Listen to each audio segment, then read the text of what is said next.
Assalamualaikum warahmatullahi wabarakatuh. Bertemu lagi dengan saya, Neni Citra Dewi, calon guru penggerak Angkatan 9 dari SMK Negeri 2 Rejang Lebong, Kabupaten Rejang Lebong, Provinsi Bengkulu. Pada kesempatan ini, saya akan memaparkan demonstrasi kontekstual visi guru penggerak. Untuk merumuskan visi guru penggerak, dapat menggunakan pendekatan inquiry apresiatif. Inquiry apresiatif dikenal sebagai pendekatan manajemen perubahan yang kolaboratif dan berbasis kekuatan. Di sekolah, pendekatan inquiry apresiatif dapat dimulai dengan mengidentifikasi hal baik apa yang telah ada di sekolah, mencari cara bagaimana hal tersebut dapat dipertahankan, dan memunculkan strategi untuk mewujudkan perubahan ke arah yang lebih baik. Langkah yang dilakukan adalah dengan metode Bagja. Bagja terdiri dari buat pertanyaan, ambil pelajaran, gali impian, jabarkan rencana, atur eksekusi. B. Buat pertanyaan. Berisi pertanyaan-pertanyaan yang menentukan arah penelusuran. A. Ambil pelajaran. Memandu bagaimana pengalaman positif dari individu, kelompok atau komunitas lain yang akan dijadikan pelajaran. G.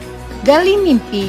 Narasi keadaan ideal jika prakarsa perubahan telah terwujud. J. Jabarkan rencana. Mengidentifikasi tindakan-tindakan yang akan dilakukan. A. Atur eksekusi. Membantu transformasi rencana menjadi nyata. Berikut ini visi guru penggerak yang saya buat, yaitu terwujudnya generasi berakhlak mulia, terampil, kreatif, profesional, dan berjiwa wirausaha. Untuk mewujudkan visi saya tersebut, selanjutnya saya membuat prakarsa perubahan, yaitu meningkatkan kompetensi dan etos kerja murid melalui praktik kerja industri. Adapun tahapan Bagja yang saya buat adalah sebagai berikut. Yang pertama, buat pertanyaan utama. Pertanyaannya adalah bagaimana meningkatkan kompetensi dan etos kerja murid melalui praktek kerja industri. Tindakan atau penyelidikannya antara lain: pertama, berdiskusi dengan kepala sekolah, guru-guru kejuruan bagaimana meningkatkan kompetensi dan etos kerja murid. Berikutnya, mencari referensi atau praktik baik tentang kegiatan-kegiatan yang dapat meningkatkan kompetensi dan etos kerja murid. Yang kedua, ambil pelajaran. Pertanyaannya adalah, siapakah guru di sekolah yang mempunyai pengalaman dalam meningkatkan kompetensi dan etos kerja murid? Kegiatan apa saja yang menurut murid dapat meningkatkan kompetensi dan etos kerja mereka? Dan keterampilan apa saja yang saya miliki dan membantu saya mewujudkan peningkatan kompetensi dan etos kerja murid. Tindakan atau penyelidikannya antara lain: mencari referensi tentang guru yang ahli meningkatkan kompetensi dan etos kerja murid melalui wawancara, korespondensi, studi literatur secara mandiri atau kolaborasi.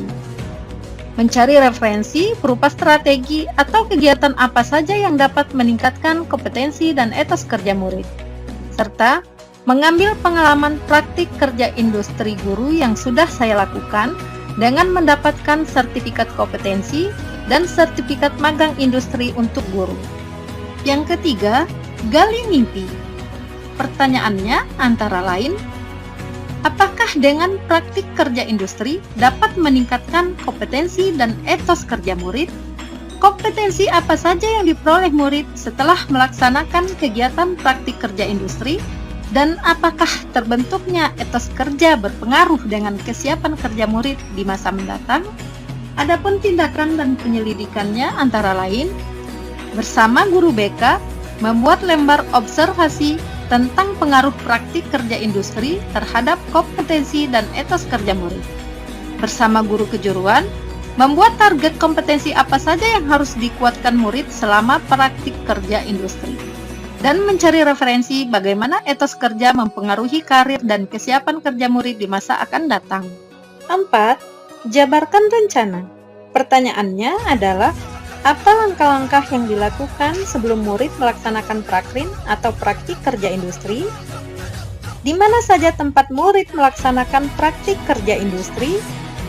Dan bagaimana cara murid mengikuti aturan yang ditetapkan industri selama prakrin?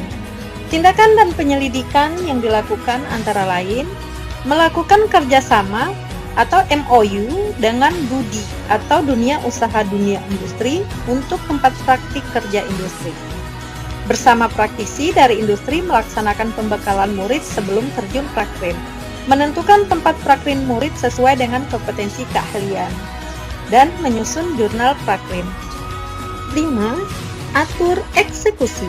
Pertanyaannya adalah, siapa yang bertanggung jawab dalam kegiatan prakrin agar dapat berjalan dengan baik? Siapa saja yang terlibat dalam kegiatan prakrin?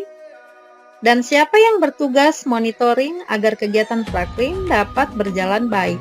Tindakan atau penyelidikannya antara lain, menyusun program kerja dan kepanitiaan dalam kegiatan prakrin, menyusun jadwal monitoring bulanan dan evaluasi, menyusun buku penghubung dengan pihak DUDI atau Dunia Usaha Dunia Industri, dan merefleksi kegiatan prakrin untuk mengetahui peningkatan kompetensi dan etos kerja murid.